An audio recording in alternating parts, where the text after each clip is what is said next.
You probably have been so exhausted dealing with relationships where it feels like you're building a bear, you're building a man, you're always helping somebody, and you're tired. But it's because all they get to see is what you know how to do. You don't have a confidence problem. You're ambitious, you're intelligent, you're beautiful, you're smart, you kill it at work, you accomplish all your goals. You have a problem with romantic confidence. How do I know this? Because all of your relationships look exactly the same: useless, embarrassing, and traumatic. There's a way for you to have external confidence and romantic confidence, and I'm going to teach you how to have both and not have to choose one over the other.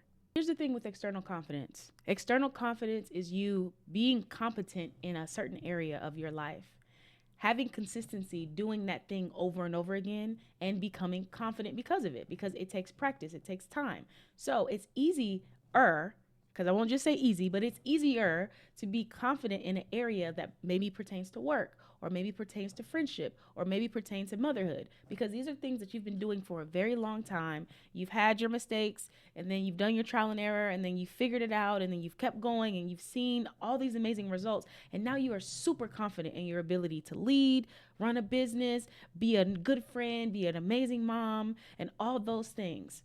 But that has nothing to do with a romantic relationship. Nothing. You probably have been so exhausted dealing with relationships where it feels like you're building a bear, you're building a man, you're always helping somebody, and you're tired. But it's because all they get to see is what you know how to do.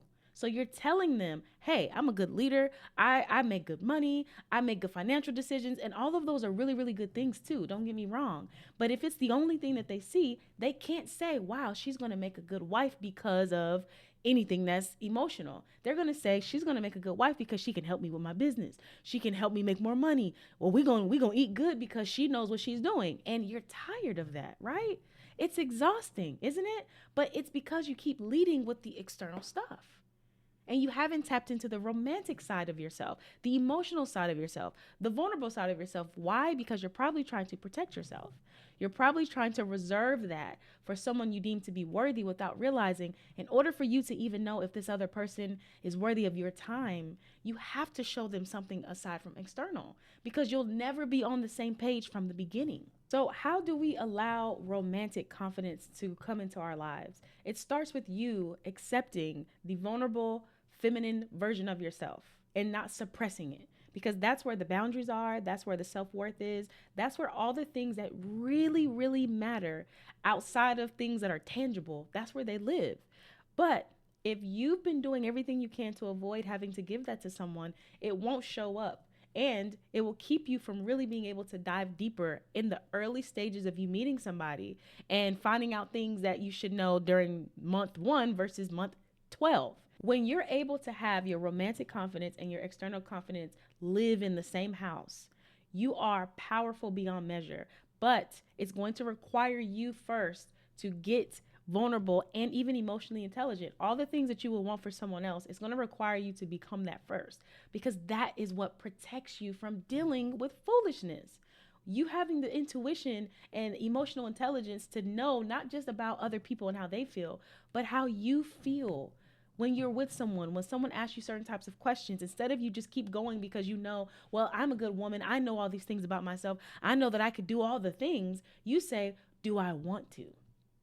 Do I want to carry that load? I see these, I'm noticing these things now, but do I want to deal with this? What kind of questions should I be asking him to see if he's in alignment with what I want? You must discover who you are aside from what you can do so that you can have the romantic confidence. When you have the romantic confidence, you will begin to have emotional intelligence. That emotional intelligence not only is attractive, but it is imperative to you picking the right person. Why? Because you ask very different questions when you are operating from achievements versus when you're operating from like wisdom and intuition. Because you know what you want and you know what you don't want, but you don't know how to go about letting someone know without feeling like you need to tell them, you better not do this. This is what I don't tolerate, and this is what I just do not accept.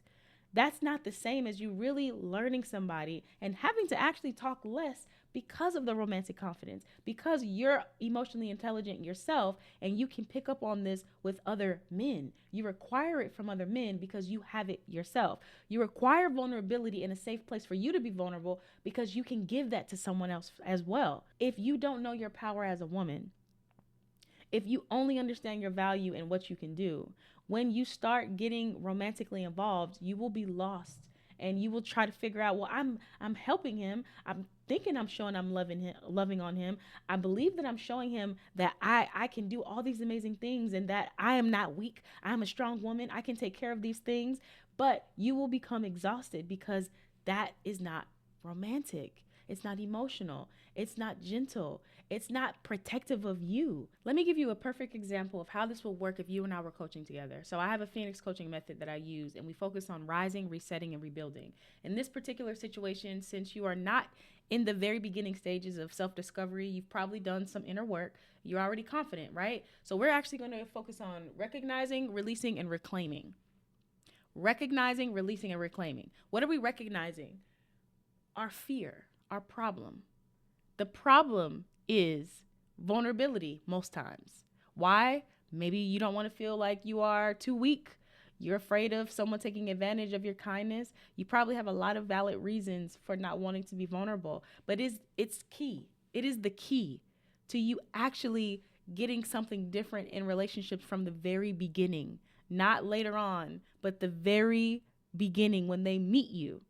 If you cannot be vulnerable, you cannot operate in your romantic confidence because you're going to require vulnerability from him. You're going to require that he provides a space and place for you to feel vulnerable and you can open up. But that starts with you first. You have to do it for yourself first. You've got to recognize the fear, recognize what could be holding you back from getting what you want. And it sounds like vulnerability for most of us as women is it. So then what are we going to do about it? Well, we're going to release.